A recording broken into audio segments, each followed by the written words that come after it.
एक बार की बात है। एक आदमी अपने काम से कहीं जा रहा था।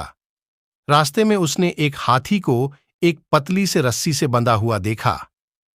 हाथी को बंधा हुआ देखकर वो आदमी सोच में पड़ गया।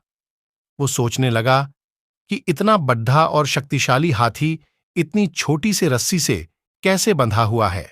ये इसे टोड्डे कर जचकर आजाद क्यों नहीं हो जाता है वो आदमी।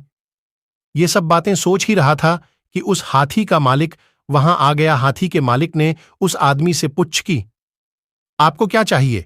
तो उस आदमी ने कहा कि आप मुझे ये बताए कि इतना बड्ढा और शक्तिशाली हाथी इस पतली सी कमजोर रस्सी के सारे कैसे बंधा रहता है। ये हाथी इस रस्सी को तोड़ने की कोशिश क्यों नहीं करता है?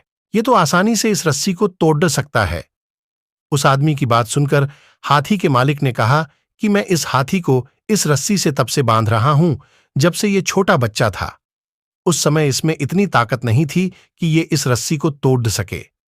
इसने बहुत कोशिश की लेकिन ये रस्सी को तोड़ नहीं सका और इसके मन में ये बात बैठ गई। इसलिए आज जब ये हाथी इतना बड्ढा और शक्तिशाली होने के बावजूद भी इस रस्सी को तोड़ने की कोशिश नहीं करता, क्योंकि इसके मन में यही बात बैठी हुई है कि ये रस्सी को तोड़ नहीं सकता। सिख। इस कहानी से हमें जिंदगी की बहुत ही बड़ी सीख मिलती है। जिस तरह हाथी की मन में ये बात बैठ गई थी कि वो इस रस्सी को तोड़ा नहीं सकता और उसने कोशिश करनी भी छोड़ दी, उसी तरह हमारे मन में भी कभी कभी ये बात बैठ जाती है कि हम कुछ नहीं कर सकते और हम कोशिश करना भी छोड़ देते हैं। इसलिए कहते हैं कि जिंदगी में चाहे कितनी भी मुश्किलें आएं, लेकिन हम कभी हार नहीं माननी चाहिए और हमेशा कोशिश करते रहना चाहिए।